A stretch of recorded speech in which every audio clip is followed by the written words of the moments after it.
ربنا آتنا من لدنك رحمة وهيئ لنا من أمرنا رشدا ربنا آتنا في الدنيا حسنة وفي الآخرة حسنة وقنا عذاب النار وصلى الله على سيدنا محمد وعلى آله وصحبه وسلم سبحان ربك رب العزة عما يصفون وسلام على المرسلين والحمد لله رب العالمين.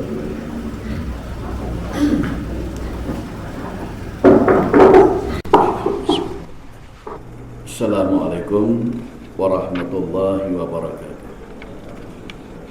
Alhamdulillahi rabbil alamin. Wassalatu wassalamu ala ashrafil anbiya'i wal mursalin wa ala alihi wa sahbihi ajma'in. Subhanaka la ilma lana illa ma 'allamtana innaka antal alimul hakim. Wa la hawla wa la quwwata illa billahil aliyyil azim. Alhamdulillah, bersyukur kepada Allah yang telah melimpahkan kepada kita rahmatnya dan ni'matnya. Kita sambung sirah Nabi Nuh AS, di mana Nabi Nuh AS mengajak manusia mentauhidkan Allah Subhanahu wa taala dengan tauhid rububiyah, uluhiyah dan asma wa sifat. Tauhid yang pertama, tauhid rububiyah, kita bincang dah, dan kita sambung tauhid uluhiyah. Tauhid uluhiyah ialah berintiqad dengan jazam bahawa Allah Subhanahu wa taala adalah Tuhan yang sebenar. Tidak ada Tuhan yang lain melainkan Allah itulah Tuhan yang sebenar. Segala bentuk ibadat yang dilakukan adalah berasaskan tauhid ini. Pada hakikatnya tauhid rububiyah dan asma wa sifat terkandung di dalam tauhid uluhiyah. Tetapi kedua tauhid tersebut tidak mengandungi tauhid uluhiyah. Contohnya, ada orang mengaku Allah Subhanahu wa taala yang mencipta dan mentadbirkan alam ini, tetapi dia sendiri tidak beribadat kepadanya. Ada manusia dia mengaku Allah yang buat langit, Allah yang buat bumi, tetapi dia sendiri tidak mengerjakan ibadat sebagaimana yang diperintahkan oleh Allah Subhanahu wa taala.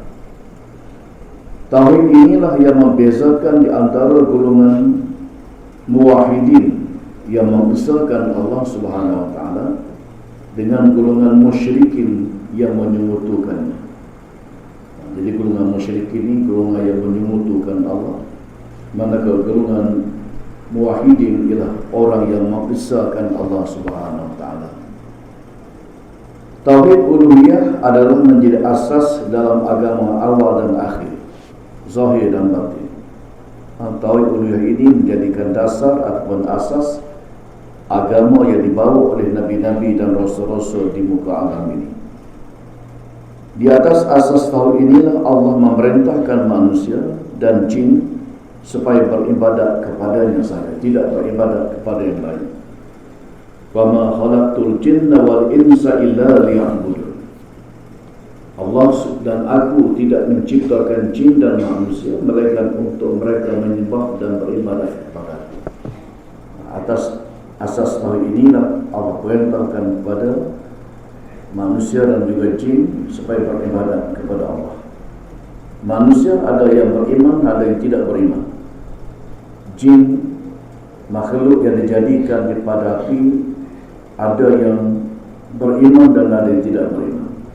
Ada jin kafir, ada jin Islam, sebagaimana juga manusia. Tapi kalau syaitan itu kafir belajar. Melakukan upacara peribadatan kepada yang selain daripada Allah adalah syirik. Menyembah yang lain daripada Allah adalah syirik. Ataupun menganut agama-agama budaya, agama yang diciptakan oleh manusia, macam agama Hindu, agama Buddha di India, agama Shinto di negeri Jepun, agama Majusi di negeri Parsi, dan lain-lain lagi. Agama itu adalah agama budaya. ajar agama yang lahir daripada pemikiran manusia, maka ianya syirik. Kerana penyembahan itu tidak kerana Allah tapi kerana yang lain. Begitulah juga orang yang meletakkan kecintaan di dalam hatinya kepada yang lain melebihi daripada Allah adalah syirik. Orang yang cinta kepada yang lain, kasih kepada yang lain dalam hatinya, kepada Allah tak cinta mana, tapi cinta kepada makhluk, cinta kepada tok pekong dan berbagai-bagai lagi, lebih daripada yang lain, itu adalah syirik. وَمِنَ النَّاسِ مَنْ يَتَّخِذُ مِنْ دُونِ اللَّهِ أَنْدَادًا يُحِبُّونَهُمْ كَحُبِّ اللَّهِ وَالَّذِينَ آمَنُوا أَشَدُّ حُبًّا لِلَّهِ. Dan di antara manusia yang mengambil selain daripada Allah untuk menjadi sekutu-sekutunya, menyembah yang lain, daripada Allah. Mereka menyukainya, mereka cintakan pada makhluk, memuja dan mentaati makhluk, sebagaimana mereka menyintai Allah. Sedangkan orang-orang yang beriman itu lebih cinta, lebih taat kepada Allah Subhanahu Wa Taala. Orang beriman dia tidak tukar cinta kepada Allah dengan cinta kepada makhluk, walaupun ibu dan ayahnya sendiri, walaupun mak dan ayahnya sendiri. Tauhid uluhiyah menuntut kepada hamba Allah Subhanahu Wa Taala supaya melakukan ibadat dengan ikhlas hanya kerana Allah Subhanahu Wa Taala semata-mata, tidak kerana yang lain. Jadi tauhid uluhiyah ini mahu supaya manusia ini menyembah Allah dengan sebenar-benarnya, tidak ada riak di dalamnya, tidak ada penyakit, tidak ikhlas di dalam melakukan penyembahan terhadap Allah Subhanahu Wa Taala. Bila ada penyakit riak dalam hati ataupun tidak ikhlas dalam melakukan ibadat, itu bercanggah dengan tauhid, uluhiyah. Muslimin muslimat yang dihormati sekalian, yang ketiganya ialah tauhid asma wa sifat. Tauhid asma wa sifat ialah berintiqad dengan jazam bahawa Allah bersifat dengan sifat kesempurnaan, tidak ada kekurangan bagi Allah. Allah itu maha sempurna, suci dan bersih daripada segala kekurangan. Kalau yang kurang itu bukan Allah, itu adalah makhluk. Yang tak lengkap, yang tak sempurna itu adalah makhluk. Allah itu adalah maha sempurna. Allah maha sempurna. Sifat-sifat Allah tidak menyerupai dengan sifat-sifat makhluk bagi nama-nama Allah Subhanahu Wa Taala dan sifat-sifat Allah yang Dia sendiri meletakkan di dalam Quran.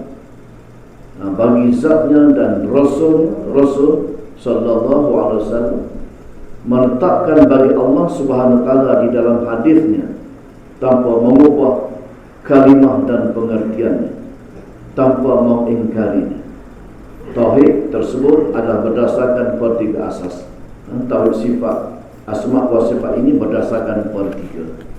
Yang pertama, mensucikan Allah Subhanahu Wa Taala daripada sifat kekurangan dan menyerupai makhluk. Maknanya Allah itu tidak serupa dengan makhluk. Kalau menganggap Allah itu serupa dengan makhluk, itu ada bercanggah dengan tauhid ini. Misal kata, ada orang berkata Allah ada dalam poket baju, Allah ada dalam rumah, sebagaimana yang disebut oleh tokoh-tokoh. Walaupun niat kita mungkin betul, tapi kita tak tahu lah niat dalam hati orang. Orang baca apa yang tertulis dan apa yang disebut dengan lidah. Macam Hamzah Ramsuri di Aceh pada zaman dahulu, ataupun Al-Halaj dalam mana tokoh yang lain, dia menyatakan Allah ada dalam rumah, atau mana Allah bertempat, sedangkan Allah itu tidak bertempat. Kalau bertempat itu bukan Allah. Allah ada di mana-mana. Jadi satu golongan wahdatul wujud, satu golongan yang terdapat dalam masyarakat wahdatul wujud dipanggil. Jadi mereka itu menyebut Allah itu ada dalam rumah, Allah ada dalam poket baju. Jadi mungkin dia niat lain, tapi kalau bercakap itu dengan bahasa yang orang faham, zahirnya itu bercanda. Yang keduanya, beriman dengan nama-nama Allah dan sifat-sifatnya yang sabit dalam Quran dan dalam hadis syarif tanpa mengurang, mengubah dan mengingkarinya. Nama-nama Allah ini ada 99 yang masyhur, dan kita hendaklah yakin sungguh-sungguh bahawa nama-nama Allah ini ialah nama-nama yang sempurna. Yang ketiga, menghapuskan perasaan ingin tahu kaifiat dan bentuk-bentuk sifat itu.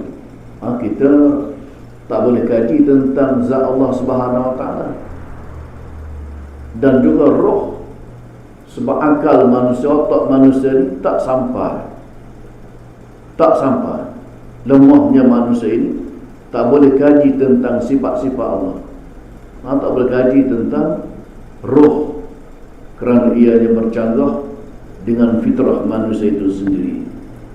Asas yang pertama berdasarkan firman Allah Subhanahu Wa Taala, laisa kamitslihi syai'un wa huwas sami'un basir.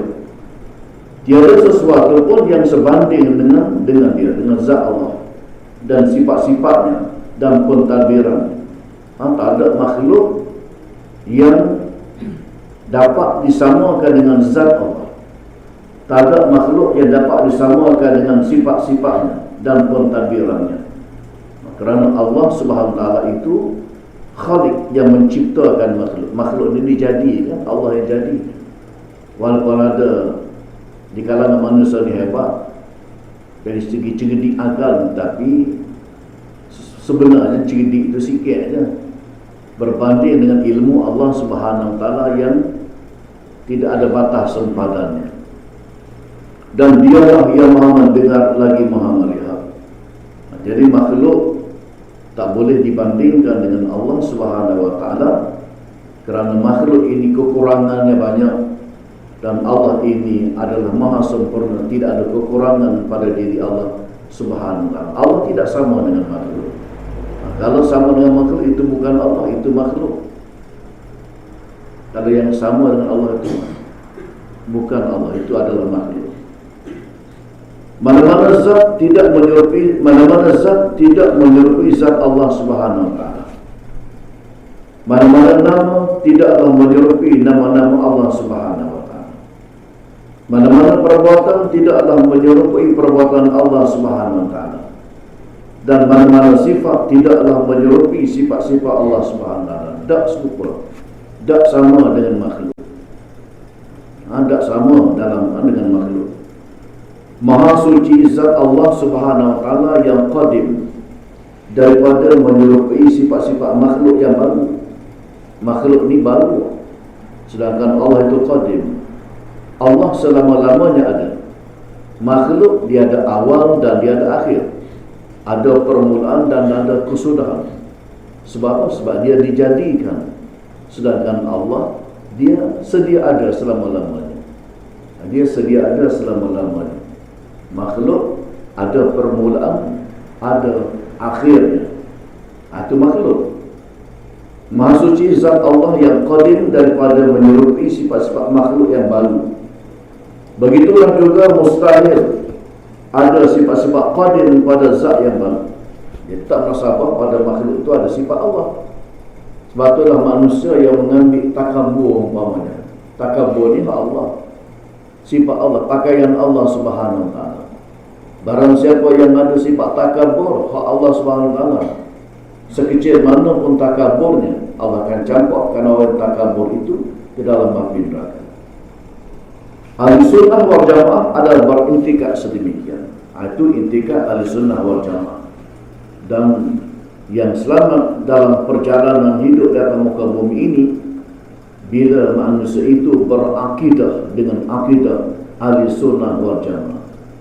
Banyak pemikiran-pemikiran yang salah dari segi pemikiran, sehingga Nabi sebut selepas kewafatan aku, umat Islam ini berpecah pada 73 firqah. Daripada 73 itu, Nabi kata satu sahaja ke syurga, 72 lagi ke neraka. Zaman-zaman dulu terkenal dengan Qadariyahnya, Jabariyahnya, Mu'tazilahnya, berbagai-bagai lagi. Dan ini pun banyak juga. Dan ini muncul pula Islam liberal dan bermacam-macam lagi. Bermacam-macam lagi. Maka yang selamat itu ialah ahli sunnah wal jamaah. Ahli sunnah wal jamaah. Saya cuba bincang berhubung dengan ahli sunnah wal jamaah ini dalam buku yang terbaru hari Senin ni siap lah, insyaAllah. Hari Senin Tubik Lebar Kilam. Asas kedua, mengajak setiap orang Muslim supaya merasa cukup dengan nama-nama Allah Subhanahu wa ta'ala dan sifat-sifat Allah Subhanahu wa ta'ala yang disebut dalam Quran dan hadis Rasulullah sallallahu alaihi wasallam. Tidak boleh menamakan Allah Subhanahu wa ta'ala kecuali dengan nama-nama yang Allah sebut dan Nabi sebut. Tak boleh sebut dengan nama-nama lain. Nama-nama Allah sudah ada disebut dalam Quran dan dinyatakan oleh Rasulullah sallallahu alaihi wasallam. Antum a'lamu amillah. Adakah kamu yang lebih mengetahui ataupun Allah? Manusia ini serba kekurangan. Walaupun dia kata dia bijak dan cerdik, banyak benda yang manusia tak tahu. Sebab ilmu yang Allah beri pada manusia sikit je. Macam jarum dicelup dalam laut. Macam jarum dicelup dalam dalam lautan yang luas. Air yang melekat di ujung jarum itu adalah ibarat ilmu yang Allah beri pada seluruh manusia atas muka bumi. Daripada manusia pertama sampailah manusia akhir zaman. Ibarat macam air yang lekat di ujung jarum. Adapun ilmu yang banyak itu ialah hak Allah Subhanahu wa ta'ala. Itu kata ulama. Kata ulama.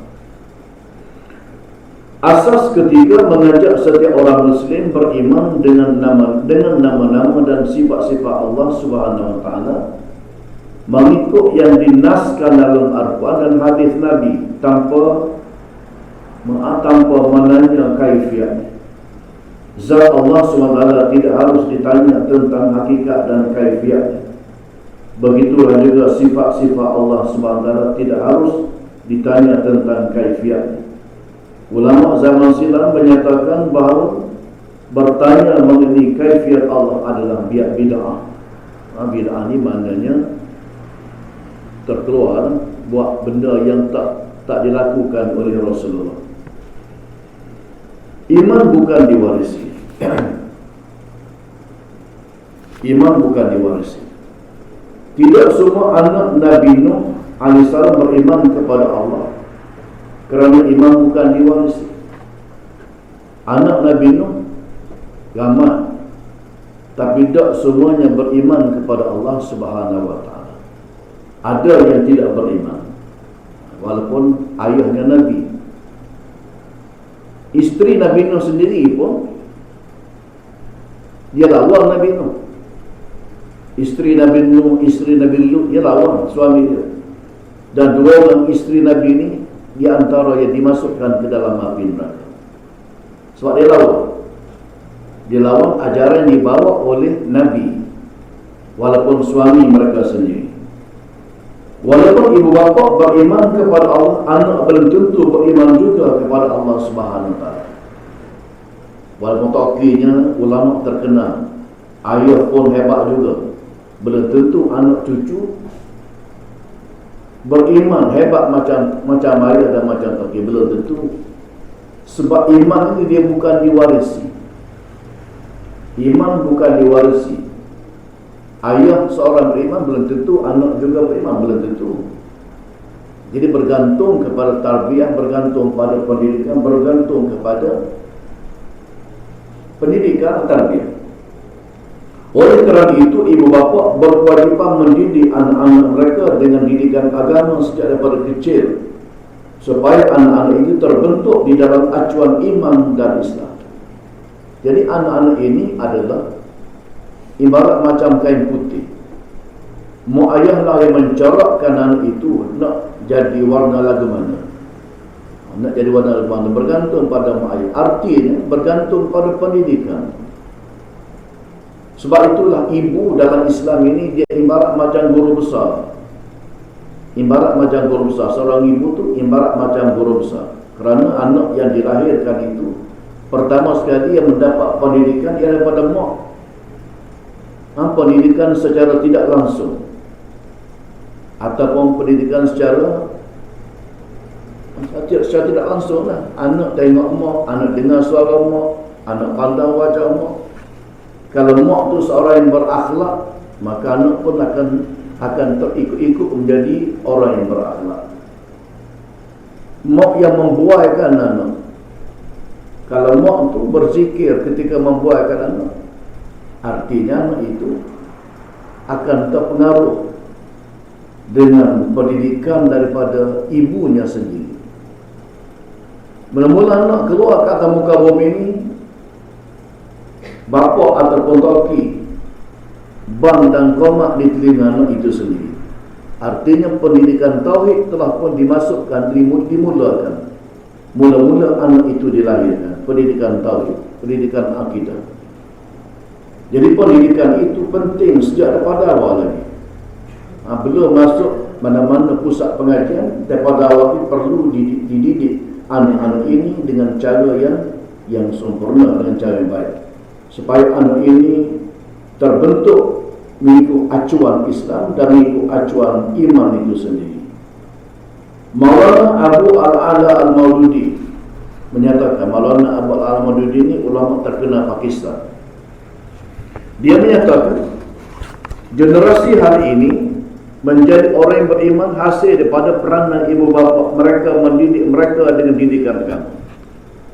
Kita jadi beriman ni kerana mak ayah kita didik kita lebih kurang, walaupun tak sungguh mana pun. Mak ayah kita didik kita dengan didikan agama waktu kita kecil-kecil dulu. Kalau mak ayah kita tak didik kita dengan didikan agama, lak gitu je, belum tentu kita menjadi orang beriman, belum tentu kita menjadi orang Islam. Jadi pentingnya pendidikan itu dimulakan daripada kecil lagi.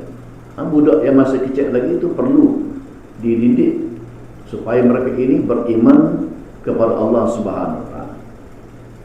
Dalam keadaan begitu pun ada juga anak-anak yang telah mendapat didikan agama Islam meninggalkan agama itu kerana akidahnya lemah.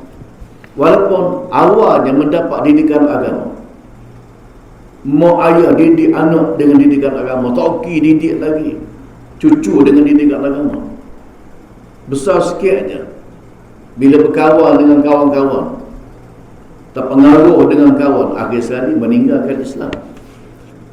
Hal tu yang mendapat didikan agama tu, apatah lagi yang tidak mendapat didikan agama daripada kecil. Contoh, seorang perempuan yang bernama Nur Aisyah Bukhari.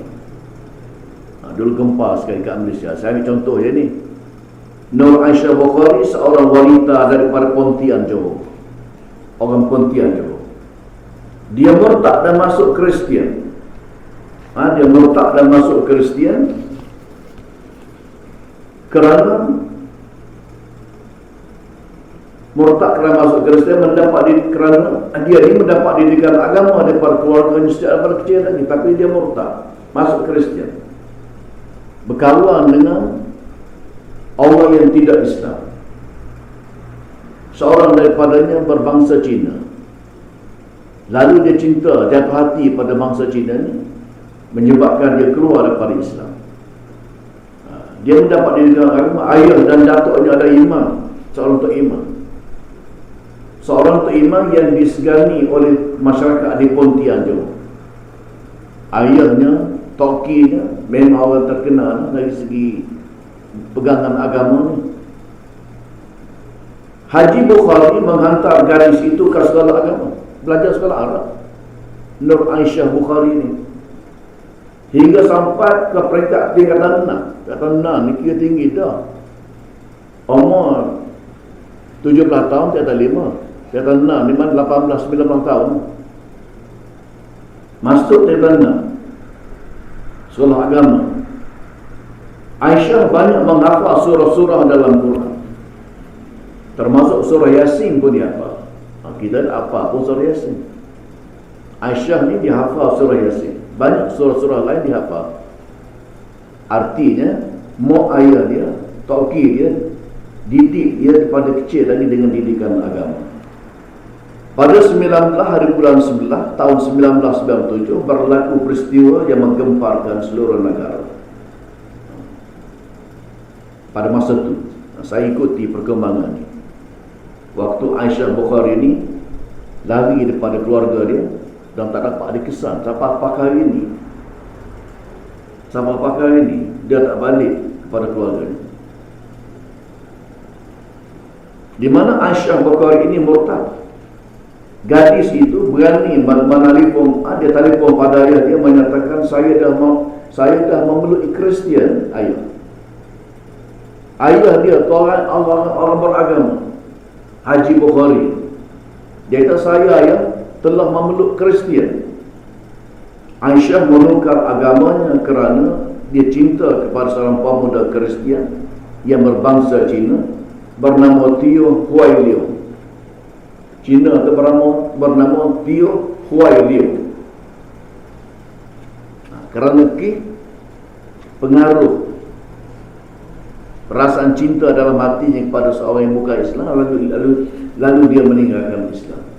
Ini Aisyah Bukhari. Sedangkan dia mendapat dah didikan agama pada masa kecil. Boleh cabut. Ibu bapa hendaklah memberikan didikan agama dengan secukupnya kepada anak-anak sejak daripada kecil lagi, dan berdoa supaya Allah mengekalkan dirinya sebagai orang yang beriman. Ini peranan mak ayah. Memberikan didikan agama pada anak ini tanggungjawab bagi mak ayah. Dan di samping itu doa adalah penting. Mak ayah hendaklah berdoa supaya anak ini kekal sebagai seorang yang beriman kepada Allah Subhanahu wa taala.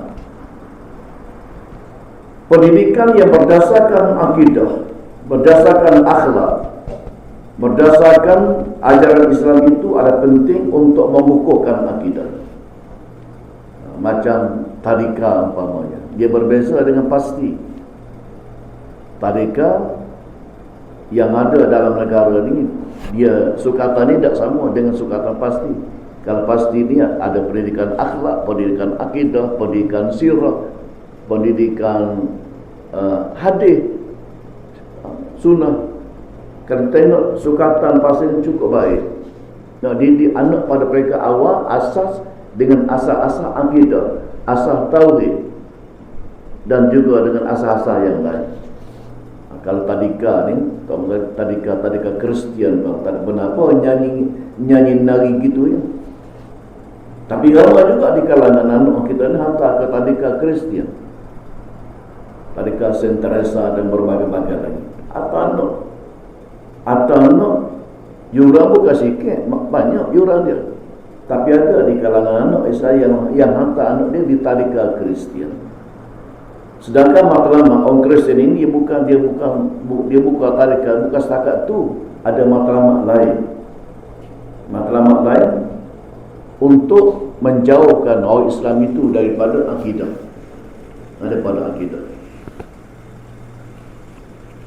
Nabi Allah Ibrahim berdoa, Rabbana taqabbal minna innaka antas samiul alim.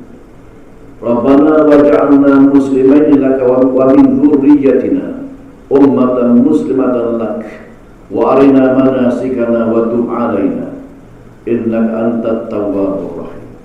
Wahai Tuhanku, wahai Tuhan kami, terimakanlah daripada kami amal kami. Sesungguhnya Engkaulah yang Maha mendengar lagi Maha mengetahui. Wahai Tuhan kami, jadikanlah kami berdua orang Islam yang berserah diri kepadamu, dan jadikanlah daripada keturunan kami umat Islam yang berserah diri kepadamu, dan tunjukkanlah kepada kami syariat dan cara-cara ibadat kami, dan terimalah taubat kami. Sesungguhnya Engkau Maha penerima taubat lagi Maha mengasihi. Nabi Ibrahim berdoa kepada Allah supaya anak cucunya beriman, terus beriman kepada Allah Subhanahu wa taala. Jadi peran Nabi Muhammad selain daripada mendidik anak-anak dengan didikan agama, di rumah dan juga di pusat-pusat pendidikan agama. Peranan mak ayah juga ialah berdoa kepada Allah SWT supaya anak ini terus mengekalkan keimanannya dengan iman yang betul, dengan iman yang benar berdasarkan tauhid yang benar. Itulah yang dilakukan oleh nabi-nabi dan rasul-rasul sebagaimana Nabi Allah Ibrahim AS. Nabi Ibrahim juga berdoa, Rabbi ja'alni muqimas shalah wa min dzurriyyati Rabbana wa taqabbal du'a. Wahai Tuhanku, jadikanlah aku orang yang mendirikan salat dan demikian juga keturunan aku. Wahai Tuhan kami, perkenankanlah doa permohonan. Nabi Ibrahim berdoa kepada Allah supaya Allah Subhanahu wa taala menjadikan anak cucunya orang yang menjaga salat, orang yang menjaga tanggungjawab dalam agama. Ibadur Rahman sentiasa berdoa supaya Allah Subhanahu wa taala memberikan kepada mereka istri-istri dan anak-anak yang saleh. Ibadur Rahman ini orang yang rapat hubungannya dengan Allah Subhanahu wa taala. Rabbana hablana min azwajina wa dhurriyyatina qurrata a'yun waj'alna lil muttaqina imama. Ini doa orang-orang saleh. Wahai Tuhan kami, berikanlah kepada kami istri-istri dan keturunan kami perkara yang menyukakan hati melihatnya, dan jadikanlah kami iman ikutan bagi orang-orang yang mahu bertakwa. Doa orang saleh supaya anak cucunya sentiasa beriman kepada Allah dan mengikut syariat yang dibawa oleh nabi-nabi. Anak cucu orang soleh jangan tertipu dengan kedudukan ibu bapa dan datuk nenek moyang mereka yang telah mencapai tahap orang soleh. Mungkin toki orang hebat, ayah pun orang hebat, solehnya mereka, berimannya mereka, tapi anak cucu belum tentu. Seorang anak tidak boleh menjadi orang soleh seperti ayah jika tidak beramal sebagaimana amalan ayah. Kalau ayahnya beramal dan dia menjadi orang soleh kerana amalannya istiqamah dalam amalan, anak belum tentu kalau tidak beramal sebagaimana ayah beramal. Seorang cucu tidak boleh mencapai kesolehan sebagaimana datuknya kalau dia tidak beramal sebagaimana datuknya beramal. Datuknya beramal, tokinya beramal, belum tentu cucu juga boleh jadi macam toki. Kalau cucu itu tidak beramal sebagaimana toki dia. Jadi pentingnya amalan itu dilakukan, barulah dapat dikekalkan iman seorang itu berdasarkan keturunan-keturunannya yang terdahulu. Iman orang awam sentiasa terdedah kepada naik dan turun. Iman orang biasa macam kita, ada kalanya naik, ada kalanya turun. Iman para nabi sentiasa naik, tak turun-turun, naik, tak turun-turun. Iman orang biasa macam kita ni, kadang-kadang naik, kadang-kadang turun. Iman seseorang itu akan meningkat dan mantap jika sentiasa berzikir kepada Allah Subhanahu wa taala. Kalau kurang berzikir, iman pun tak kemahlah. Jadi iman ini dia kait dengan ingat kepada Allah. Orang yang banyak ingat kepada Allah, banyak berzikir mengingati Allah Subhanahu wa taala, iman dia jadi kemah. Sebab itulah la ilaha illallah itu adalah menjadi kekuatan pada iman. Tahlil itu menjadi kekuatan pada iman. Innamal mu'minuna alladzina idza dzukirallahu wajilat qulubuhum wa idza tuliyat 'alaihim ayatuhu zadatum imana wa 'ala rabbihim yatawakkalun. Sesungguhnya orang-orang yang beriman itu yang sempurna imannya ialah mereka yang bila disebut nama Allah, bila disebut nama Allah gemetarlah hati mereka, dan bila dibacakan kepada mereka ayat-ayatnya menjadikan mereka bertambah iman kepada Allah. Mereka jualah berserah diri. Maknanya zikrullah itu meningkatkan iman, menambahkan keimanan. Nabi kata kalau kamu nak kukuh iman, sebutlah la ilaha illallah.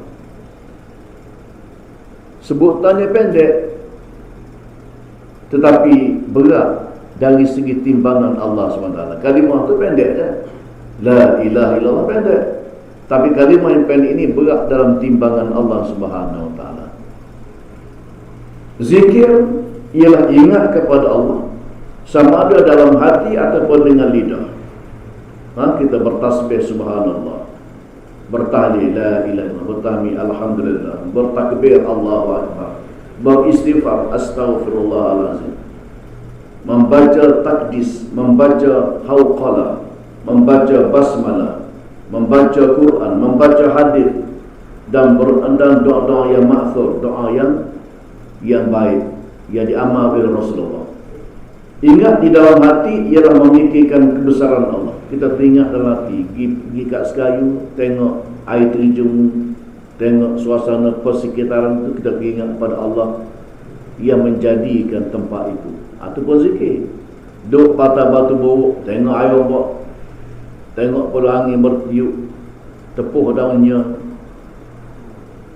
pula terbuai-buai ditiup oleh angin. Itu kita ingat kepada kejadian Allah, menambahkan ingatan kita kepada itu pun zikir.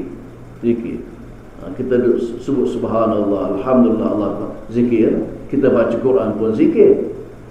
Bertasbih ialah mengerti kesucian Allah daripada perkara yang tidak layak baginya, dan mengakui kesucian Allah dari segala kekurangan.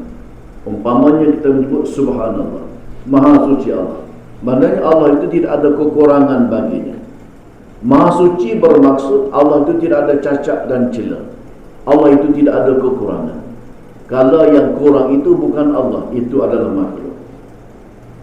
Bertakdis sama dengan pengertian bertasbih, iaitu mensucikan Allah dalam perkara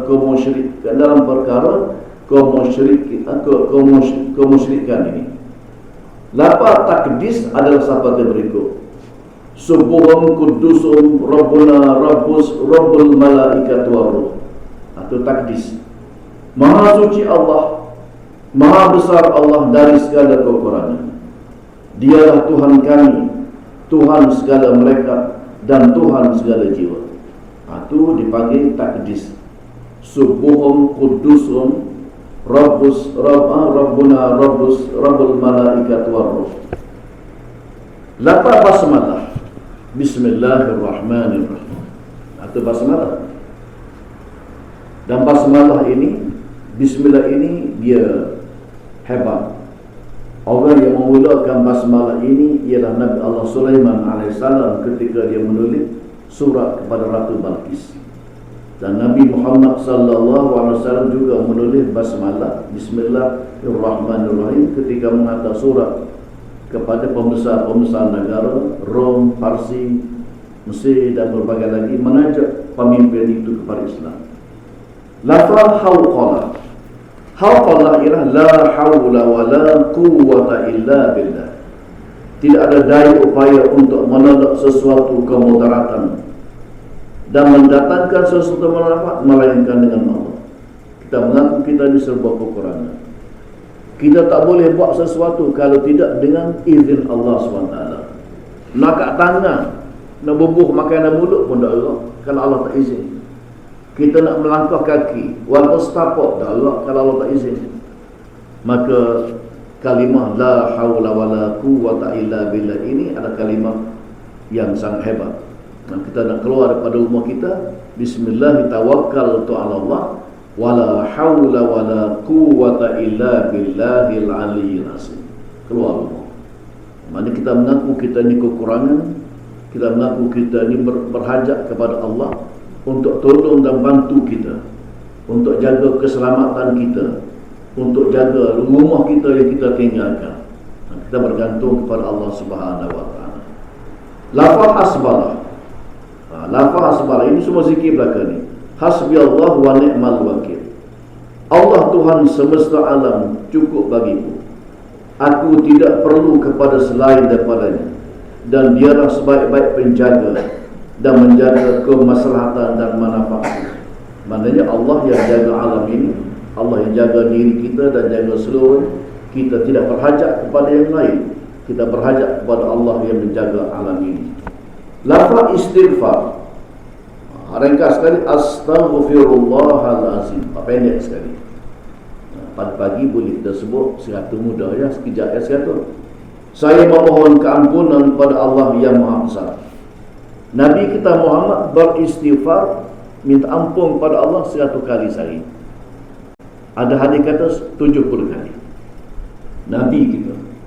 Sedangkan bagi dia tu maksum, tak ada dosa. Lafaz tahlil, la ilaha illallah, tiada Tuhan melainkan Allah. Kalimah ini kena sebut pada lidah, tetapi berat dari segi timbangan. Kalimah ini kalau ditimbang dengan dunia, berat dia lagi. Letak dunia sebelah, letak kalimah di sebelah, timbang, berat kalimah la ilaha illallah. Lafaz takbir, Allahu Akbar, Allah Maha Besar. Ini pun berat juga. Ini pun berat juga kalimah ini. Dan dengan berzikir kepada Allah, seseorang itu tidak akan lalai. Dengan berzikir kepada Allah, seseorang itu tidak akan lalai. Wadhkur rabbaka fi nafsika tadarruan wa khafiyah.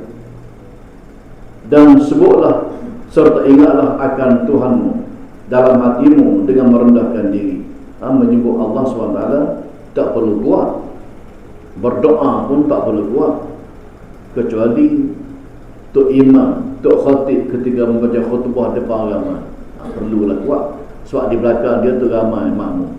Kalau seorang-seorang diri tak perlu berdoa dengan suara kuat, dan tak perlu berzikir dengan zikir yang kuat. Senyap-senyap sudah.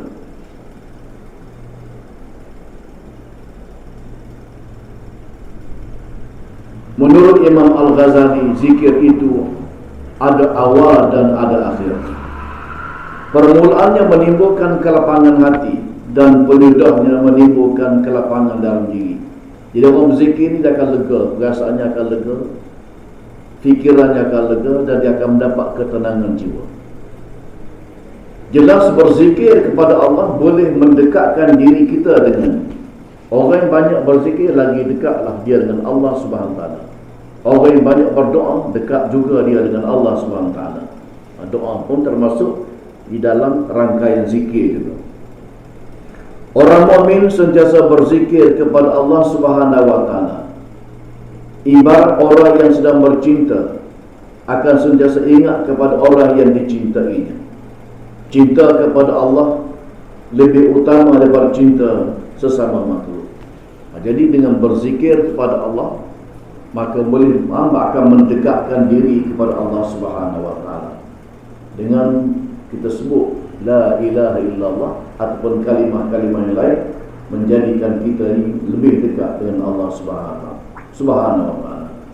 Jadi sebagai kesimpulannya, sebahagian daripada keluarga Nabi Nuh, sebahagian daripada keluarga Nabi Nuh yang tidak beriman kepada Allah, menggambarkan iman bukan diwarisi. Dakwah dan doa adalah penting supaya Allah Subhanahu Wa Taala memberikan hidayah kepada seseorang. Tetapi petunjuk dan hidayah itu ada hak Allah, bukan milik sesiapa pun. Dia hanya memberi petunjuk kepada siapa yang dikehendaki. Jadi Allah beri petunjuk kepada yang Allah kehendaki. Adapun manusia tak ada hak nak beri petunjuk. Termasuk Nabi sendiri, termasuk Rasul sendiri pun tak mampu nak berikan petunjuk kepada ahli keluarga dia. Tak mampu nak beri hidayah. Bagaimana Nabi Ibrahim AS, ayahnya Azar, buat patung berhala sampai mati, dia tidak beriman kepada Allah. Abu Talib, pak saudara Nabi Muhammad, Nabi ni nak sangatlah pak saudara dia beriman. Abu Talib pak kesudah tidak beriman kepada Allah Subhanahu Wa Taala. Begitulah juga dalam keluarga Nabi Nuh ada yang tidak beriman, dalam keluarga Nabi Lut ada yang tidak beriman kepada Allah Subhanahu Wa Taala.